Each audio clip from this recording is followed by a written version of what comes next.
हाँ तो बच्चों, बायोटेक्नोलॉजी प्रिंसिपल्स एंड प्रोसेसेस में हम लोगों ने 7 क्वेश्चन पिछली वीडियो में कवर किया था। इस वीडियो से हम लोग 8th क्वेश्चन से स्टार्ट करेंगे।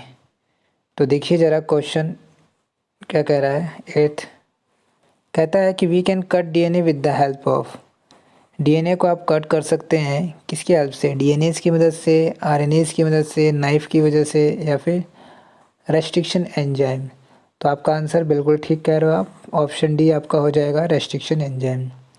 डीएनए जो है उसको डाइजेस्ट कर देगा, वो कट करने वाली बात नहीं होगी। आरएनए को कट करेगा या सॉरी डाइजेस्ट करेगा। आ रही बात समझ में? नाइफ लिखा हुआ है यहाँ पर, अगर यहाँ पे केमिकल नाइफ लिखा होता, केमिकल स्काल्प लिखा होता या मोलिकुलर सीजर लिखा होता तो भी हम लोग उस ऑप्शन की तरफ बढ़ जाते हैं। ठीक है, तो यहाँ पे सिर्फ नाइफ लिखा है तो ये आपका ऑप्शन ठीक नहीं रहेगा। इसीलिए आपका बेस्ट ऑप्शन क्या रहेगा? Restriction enzyme. अब ये जो रेस्ट्रिक्शन एंजाइम है ना, वो न्यूक्लियस क्लास से बिलोंग करता है। अब न्यूक्लियस क्लास में 3 तरह के एंजाइम आप इंक्लूड कर सकते हैं, एक्सोन्यूक्लियस, एंडोन्यूक्लियस और रेस्ट्रिक्शन एंडोन्यूक्लियस। आ रही बात समझ में?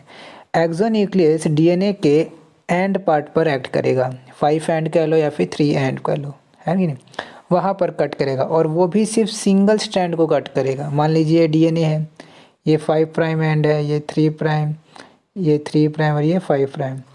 तो अगर कोई एक्सोन्यूक्लियस है तो वो 5 या फिर 3 एंड पर जाके कट करेगा, टर्मिनल पर कट करेगा। ठीक है, और सिर्फ एक ही स्ट्रैंड को कट करेगा। मान लीजिए सिर्फ ये वाला स्ट्रैंड से यहाँ से कट मार दिया। ठीक है, एंडोन्यूक्लियस कहीं बीच में कट करेगा, वो भी सिर्फ एक ही स्ट्रैंड को कट करेगा। आ रही बात समझे? लेकिन जो आपका रेस्ट्रिक्शन एंडोन्यूक्लियस है ये पर्टिकुलर सीक्वेंस पे कट करेगा और दोनों स्ट्रैंड को कट करेगा और पैलिंड्रोमिक ये रिकॉग्नाइज करेगा एक पर्टिकुलर सीक्वेंस को, जिसको हम को क्या बोलते हैं? उसको पैलिंड्रोमिक सीक्वेंस बोलते हैं ना। उस सीक्वेंस को पहले रिकॉग्नाइज करेगा, देन उसको कट करेगा और कट करने से स्टिकी एंड्स डेवलप हो सकता है या फिर ब्लंट एंड डेवलप हो सकता है। ठीक है, ये बातें आपको समझ में आनी चाहिए। ओके, अगला क्वेश्चन देखिए क्या कह रहा है। For making GMO 3 basic steps that are required are. अब देखिए क्वेश्चन में बोला है 3 स्टेप्स ना, और 3 ऑप्शन तो यहाँ पे गिवन है और फिर लास्ट में ऑल ऑफ द अबव। तो आंसर क्या हो जाएगा? ऑल ऑफ द अबव, क्योंकि तीनों स्टेप्स इंक्लूड हो जानी चाहिए, है कि नहीं।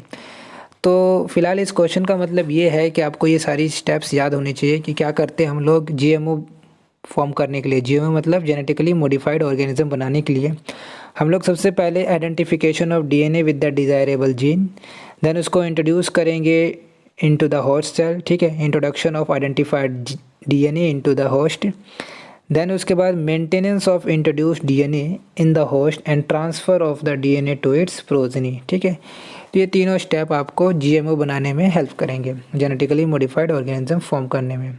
ओके, अगला क्वेश्चन देखिए। 10th क्वेश्चन कह रहा है who isolated antibiotic resistant gene from Salmonella typhimurium in 1972।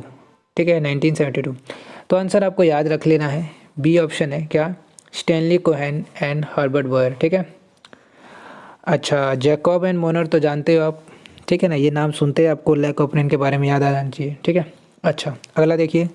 Which diagram correctly represents the cutting of both strand of DNA by E coRI. पहले क्वेश्चन में, सॉरी पहले नहीं, 8th क्वेश्चन में हम लोगों ने बात किया एंडोन्यूक्लियस, रेस्ट्रिक्शन एंडोन्यूक्लियस, है ना। तो रेस्ट्रिक्शन एंडोन्यूक्लियस का आपके पास ये एग्जांपल है जो कि स्टिकी एंड्स का फॉर्मेशन करता है, जिसमें पैलिंड्रोमिक सीक्वेंस होते हैं जो कि 6 न्यूक्लियोटाइड का होता है, 6 न्यूक्लियोटाइड बेस पेयर का। ठीक है, और जिसमें स्टिकी एंड का फॉर्मेशन होता है और एक पर्टिकुलर सीक्वेंस पे या फिर पर्टिकुलर साइट पर वो कट करता है ये वाला एंजाइम, रेस्ट्रिक्शन एंजाइम। ठीक है, तो वही आपको बताना है कि वो जो 6 आपके जो न्यूक्लियोटाइड बेस पेयर हैं उनमें से कौन सी साइट पर ये वाला जो रेस्ट्रिक्शन एंजाइम है वो कट करेगा। तो यहाँ पर दिया गया है। अब देखिए पहले तो रिकॉग्निशन साइट कौन सा है? GATTC। आप इसको याद कैसे करेंगे? जाट रेजिमेंट होता है ना, जैसे जाट TC मतलब याद है ना, टिकट चक्कर जो भी है। तो जाट TC से आप याद रखेंगे, इसी का आप कॉम्प्लीमेंट्री फॉर्म करेंगे। तो यहाँ क्या लिखना पड़ेगा आपको? G, फिर यहाँ A, यहाँ T और ये C। ठीक है, जो ये ई कोराई है वो कट कहाँ करता है? वो कट इस पॉइंट पर और दूसरे वाले साइड से इस पॉइंट पर कट करता है। आ रही बस में। तो आपको इस डायग्राम में यही चेक करना है कि किस पॉइंट पर ये एरो इस तरीके से बना रखे हैं। तो हमें ऑप्शन बी में ये बातें दिखाई पड़ रही हैं, ठीक है। मैं सभी ऑप्शन दिखा सकता हूँ, देख लीजिए, देख सकते हैं ना हम लोग। तो आपको समझ आ रहा है कि ये वाली जो कंडीशन है वो इस ऑप्शन में फुलफ़िल की जा रही है। आ रही बस में। अब इससे आपको दिमाग में रखना है कि ब्लंट एंड का फॉर्मेशन नहीं हो रहा है, यहाँ पे स्टिकी एंड का फॉर्मेशन होगा। अब ये क्या बोल दिया, बात को समझने की कोशिश करना। मान लीजिए डीएनए होता, ठीक है, और यहाँ से लेके यहाँ तक ये 6 न्यूक्लियोटाइड बेस पेयर हैं, ठीक है, और मैंने कट किया मान लीजिए यहाँ से और यहाँ से। तो अगर मैं इसको फॉर्म करूँ दोबारा से तो कुछ इस तरीके से फॉर्म हो जाएगा, ठीक है। अगर मैं हाइड्रोजन बॉन्ड को बनाना चाहूँ तो अब ऐसे ऐसे करके बना सकते हैं,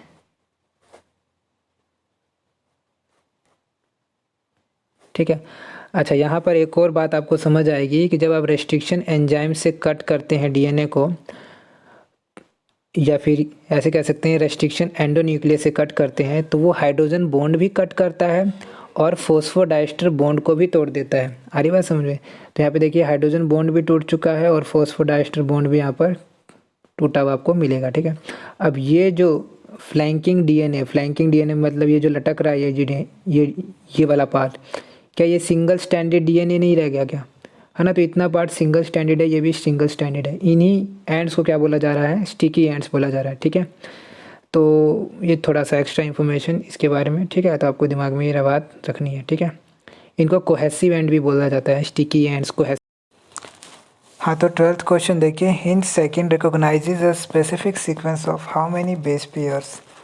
तो जैसे ई कोराई जो था वो 6 बेस पेयर को रिकॉग्नाइज करता था ना डीएनए की स्ट्रैंड पर एंडोन्यूक्लियस एक्टिविटी के लिए, कट करने के लिए।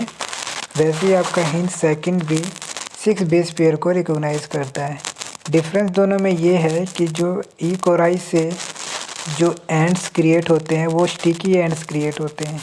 वहीं अगर हिंट सेकंड की बात करें तो इससे क्रिएट होगा ब्लंट एंड, ठीक है।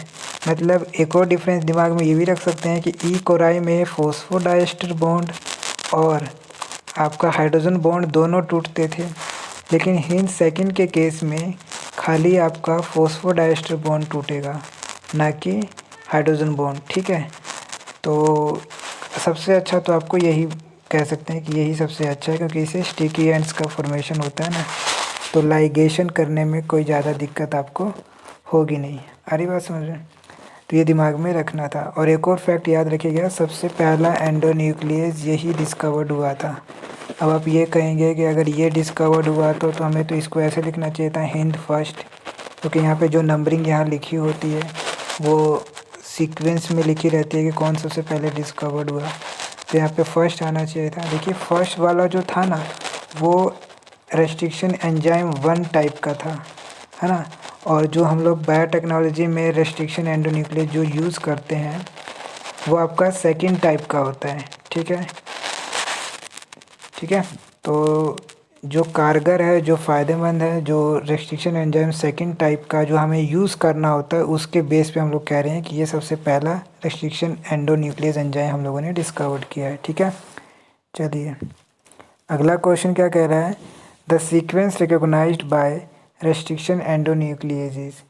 तो अभी बता तो रहे हैं कि एक पर्टिकुलर रिकॉग्निशन सीक्वेंस को क्या करते हैं, रिकॉग्नाइज करता है। और वो जो सीक्वेंस होता है ना वो आपका कैसा होना चाहिए, पैलिंड्रोम सीक्वेंस होना चाहिए। पैलिंड्रोम सीक्वेंस अभी 11th क्वेश्चन में समझाने की कोशिश की गई कि ऐसी सीक्वेंसेस जो 5 से 3 एंड में पढ़ेंगे और 3 से 5 एंड में पढ़ेंगे, ये सॉरी क्या बोल दिया, मान लीजिए 5 एंड है, ये 3 एंड है ना, डैश नहीं बोलते इसको, प्राइम बोलते हैं। 5 प्राइम से 3 प्राइम की तरफ जाओगे और 5 प्राइम से 3 प्राइम की तरफ इधर जाओगे, तो दोनों की तरफ जब आप रीडिंग करोगे जैसे कि GAATTC और इधर से रीडिंग करोगे GAATTC, तो दोनों सेम है ना। तो इस तरह की सीक्वेंसेस को पैलिंड्रोमिक सीक्वेंस कहा जाता है ना। तो जो रेस्ट्रिक्शन एंडोन्यूक्लियस एंजाइम है वो इन्हीं सीक्वेंस को रिकॉग्नाइज करता है और उनके रेस्ट्रिक्शन एंडोन्यूक्लियस के हिसाब से वो कट करते हैं। आ रही बात समझ में। तो ऑप्शन B एंड C दोनों सही रहेगा, दोनों बातें होती हैं एंडोन्यूक्लियस के बारे में। न्यूक्लियेसिस के बारे में। और तो ऑप्शन डी आपका सही हो जाएगा। ठीक है ना, चलो थैंक यू।